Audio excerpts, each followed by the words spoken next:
తెలంగాణ సర్కార్ మరో కీలక నిర్ణయం తీసుకుంది. ప్రొఫెసర్ల పదవీ విరమణ వయసు 60 నుంచి 65 ఏళ్లకు పెంచింది. 2013 నుంచి ఇప్పటి వరకు ప్రొఫెసర్ల నియామకం జరగలేదు. విద్యార్థులకు నాణ్యమైన విద్యను అందించాలంటే అనుభవజ్ఞులైన అధ్యాపకుల అవసరం ఉందని భావించింది ప్రభుత్వం. అందుకోసం రిటైర్మెంట్ వయసు పెంచింది. తెలంగాణ వైద్య చరిత్రలో మరో కొత్త శకం ప్రారంభం కానుంది. 100 ఏళ్లుగా తెలుగు రాష్ట్రాలకు సేవలందించిన ఉస్మానియా ఆసుపత్రి కొత్త భవనం నిర్మిస్తోంది ప్రభుత్వం. గోషామహల్ స్టేడియంలో 2000 పడకల సామర్థ్యంతో నిర్మించే మల్టీ స్పెషాలిటీ ఆసుపత్రికి సీఎం రేవంత్ భూమి పూజ చేసేందుకు రెడీ అయ్యారు.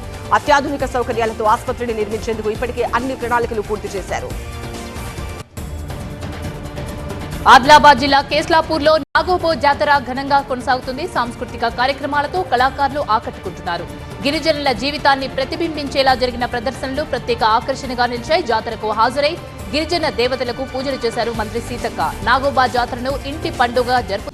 పికిల్ బిజినెస్ నాన్ వెజ్ పచ్చళ్లను తయారు చేస్తూ 5 లక్షలు సంపాదిస్తున్నారు వీరు. మీరు కూడా అలా సంపాదించాలా? అయితే ఫ్రీడమ్ యాప్ ని డౌన్లోడ్ చేసుకోండి. చెప్పారు. ఆదివాసీల అభివృద్ధికి కట్టుబడి ఉన్నామని మరోసారి స్పష్టం చేశారు. ఏపీ సీఎం చంద్రబాబు మంత్రి లోకేష్ తో భేటీ అయ్యారు. మెటా ఇండియా ఉపాధ్యక్షురాలు సంధ్యా దేవనాథన్, డైరెక్టర్ రవి గార్గ్ రాష్ట్రంలో వాట్సాప్ గవర్నెన్స్ ప్రారంభించిన నేపథ్యంలో సీఎంను మర్యాదపూర్వకంగా కలిసి జ్ఞాపిక అందజేశారు. ఈ సందర్భంగా మెటా ప్రతినిధులను సీఎం చంద్రబాబు శాలువాతో సన్మానించారు. ఏపీలో జిల్లా ఇన్ఛార్జ్ మంత్రులతో మంత్రి నారా లోకేష్ భేటీ అయ్యారు. ఎమ్మెల్సీ ఎన్నికలను సీరియస్ గా తీసుకోవాలని సూచించారు. ఎమ్మెల్సీ ఎన్నికల్లో భారీ మెజారిటీ సాధించేలా పనిచేయాలని సూచించారు. పట్టభద్రులకు ప్రభుత్వ సంక్షేమ కార్యక్రమాలు వివరించాలని ఆదేశించారు. 7 నెలల్లో కూటమి సర్కార్ రాష్ట్రానికి తెచ్చిన పెట్టుబడులు, ఉద్యోగ అవకాశాలపై ప్రచారం చేయాలని సూచించారు లోకేష్. జగన్ రాష్ట్రాన్ని అప్పుల పాలు చేశారని ఆరోపించిన వారు ఇప్పుడు ప్రజలకు ఏం సమాధానం చెప్తారని ప్రశ్నించారు మాజీ మంత్రి పెద్దిరెడ్డి. జగన్ పై తప్పుడు ప్రచారం చేసిన చంద్రబాబు, పవన్, పురంధరేశ్వరి ప్రజలకు సమాధానం చెప్పి తీరాలని డిమాండ్ చేశారు. వైసీపీ శ్రేణులను ఇబ్బంది పెడితే వదిలిపెట్టబోమన్నారు. కార్యకర్తలు భయపడాల్సిన అవసరం లేదన్నారు.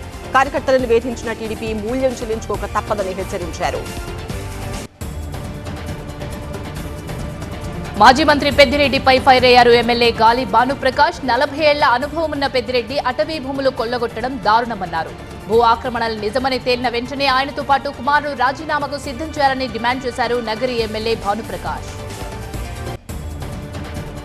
అనంతపురం జిల్లా గుంతకల్ ఎమ్మెల్యే జయరాం మీడియాపై చేసిన వివాదాస్పద వ్యాఖ్యలను ఖండించారు గుంతకల్ వైసీపీ నేతలు. గుంతకల్ వైసీపీ ఆఫీసులో ఏర్పాటు చేసిన సమావేశంలో మాట్లాడారు. పత్రికా స్వేచ్ఛను హరించే హక్కు ఎవరికీ లేదన్నారు. మీడియాను బెదిరించడం ప్రజాస్వామ్యాన్ని అవమానించడమే అన్నారు. జయరాం వ్యాఖ్యలను ప్రతి ఒక్కరూ ఖండించాలని కోరారు. తిరుపతి శ్రీకాళహస్తి ఆలయ ప్రసాదం పంపిణీలో సిబ్బంది నిర్లక్ష్యం బయటపడింది. సిబ్బందిపై ఆగ్రహం వ్యక్తం చేసిన ఓ భక్తుడు ఎక్స్ లో మంత్రి లోకేష్ కు ట్యాగ్ చేస్తూ ఫిర్యాదు చేశాడు.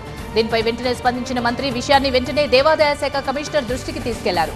మంత్రి చొరవతో నిర్లక్ష్యంగా వ్యవహరించిన సెక్యూరిటీ సిబ్బంది మణిని విధుల నుంచి తొలగించారు ఆలయ అధికారులు.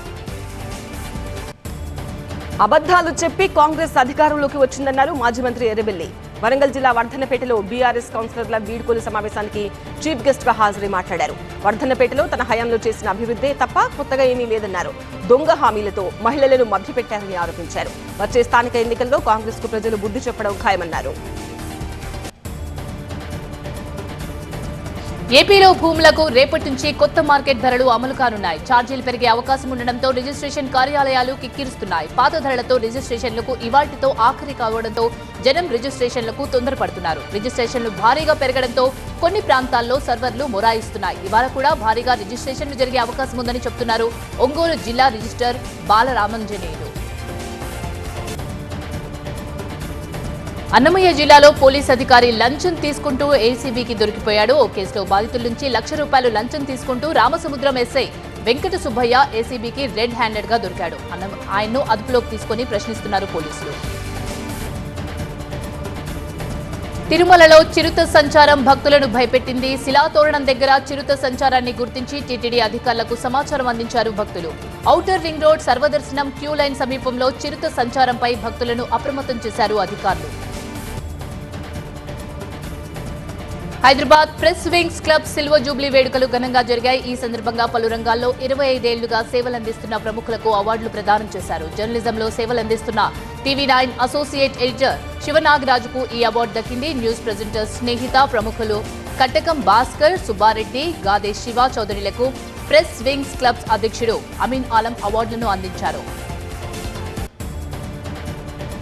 సత్యసాయి జిల్లా పుట్టపర్తి ప్రశాంతి నిలయం భక్తులతో కిక్కిరిసింది. తెలుగు రాష్ట్రాలతో పాటు విదేశీ భక్తులు సత్యసాయి సమాధిని దర్శించుకుని పూజలు చేస్తున్నారు.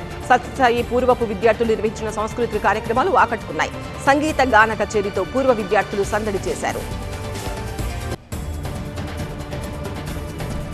ఇవాల్టి నుంచి పార్లమెంట్ బడ్జెట్ సమావేశాలు ప్రారంభమవుతున్నాయి. ఉదయం 11 గంటలకు ఉభయ సభలను ఉద్దేశించి రాష్ట్రపతి ప్రసంగిస్తారు. రేపు లోక్సభలో కేంద్ర మంత్రి నిర్మలా సీతారామన్ బడ్జెట్ ప్రవేశపెడతారు. తొలి దశలో ఇవాల్టి నుంచి ఫిబ్రవరి 13 వరకు, రెండో దశలో మార్చి 10 నుంచి ఏప్రిల్ 4 వరకు పార్లమెంట్ సమావేశాలు కొనసాగుతాయి. ఫిబ్రవరి 6న రాష్ట్రపతి ప్రసంగంపై ధన్యవాద తీర్మానం ఉంటుంది. ఏపీ సీఎం చంద్రబాబు ఇవాళ పెనుగొండకు వెళ్తారు. వాసవి కన్యకా పరమేశ్వరి ఆత్మార్పణ దినోత్సవానికి హాజరై ప్రత్యేక పూజలు చేస్తారు. అనంతరం అమ్మవారికి ప్రభుత్వం తరఫున పట్టు వస్త్రాలు సమర్పిస్తారు. ఈ వేడుకను ప్రభుత్వం అధికారికంగా నిర్వహిస్తోంది. సీఎం చంద్రబాబు పర్యటనకు ఇప్పటికే ఏర్పాట్లు పూర్తి చేశారు అధికారులు. భద్రాద్రి జిల్లా చెర్ల మండలం గుంపెన్నగూడెంలో 2 ఎకరాల ప్రభుత్వ స్థలంలో ఏర్పాటు చేసిన వైకుంఠధామాన్ని కొందరు కబ్జా చేశారు. అందులోకి ఎవరూ రాకుండా ముళ్ల కంచె ఏర్పాటు చేశారు. దీంతో ఎవరైనా చనిపోతే అంత్యక్రియలకు తీవ్రంగా ఇబ్బంది పడుతున్నారు స్థానికులు. ప్రభుత్వం 15 లక్షల ఖర్చుతో నిర్మించిన వైకుంఠధామాన్ని కబ్జా చేసిన వారిపై చర్యలు తీసుకోవాలని డిమాండ్ చేస్తున్నారు స్థానికులు.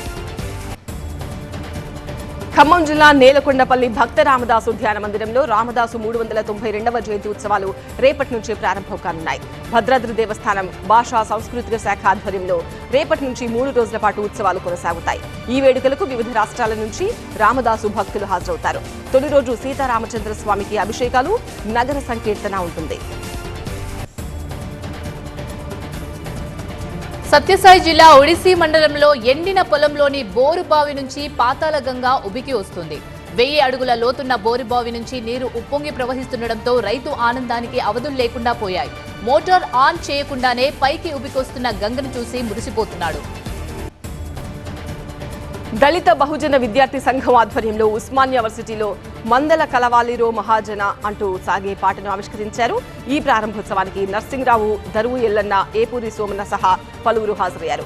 ఎంఆర్పీఎస్ నిర్వహిస్తున్న సాంస్కృతిక కార్యక్రమం 1000 గొంతులు 1,00,000 డప్పులకు మద్దతుగా నలిగంటి శరత్ ఈ పాట రచించారు. 1,00,000 డప్పులతో ఫిబ్రవరి 7న జరిగే కార్యక్రమాన్ని సక్సెస్ చేయాలని పిలుపునిచ్చారు. కర్నూలు జిల్లా ఆదోని తెలుగుదేశం పార్టీ కార్యకర్తలు సబ్ కలెక్టర్ కార్యాలయం అధికారులతో వాగ్వాదం దిగారు. రెవెన్యూ అధికారులపై ఆగ్రహం వ్యక్తం చేశారు. రేషన్ దుకాణాల కేటాయింపులో అవకతవకలు జరిగాయంటూ తహసీల్దార్తో గొడవ పడ్డారు. ఆర్థిక వ్యవస్థను నిర్వహిస్తున్న తీరుపై కాంగ్రెస్ పార్టీ భగ్గుమంది. ఉద్యోగాలు లేక ఆర్థిక వ్యవస్థ మందగమనంలో పడిందని, ద్రవ్యోల్బణం పెరుగుతోందని ఆర్థిక శాఖ మాజీ మంత్రి చిదంబరం ఆరోపించారు. అభివృద్ధికి ఏమైందని అనే పుస్తకాన్ని ఆయన విడుదల చేశారు. ధనిక పేద మధ్య అంతరం, అసమానతలు భారీగా పెరుగుతున్నాయని చిదంబరం ఆందోళన వ్యక్తం చేశారు. వక్ఫ్ సవరణ బిల్లుపై ఏర్పాటైన జాయింట్ పార్లమెంటరీ కమిటీ తమ నివేదికను లోక్సభ స్పీకర్ ఓం బిర్లాకు అందజేసింది. జేపీసీల చరిత్రలో ఇంతవరకు ఏ కమిటీ తాము చేసినంత పని చేసి ఉండదని జేపీసీ సభ్యులు తెలిపారు. విపక్ష సభ్యులెవరూ నివేదిక సమర్పణలో పాల్గొనలేదు.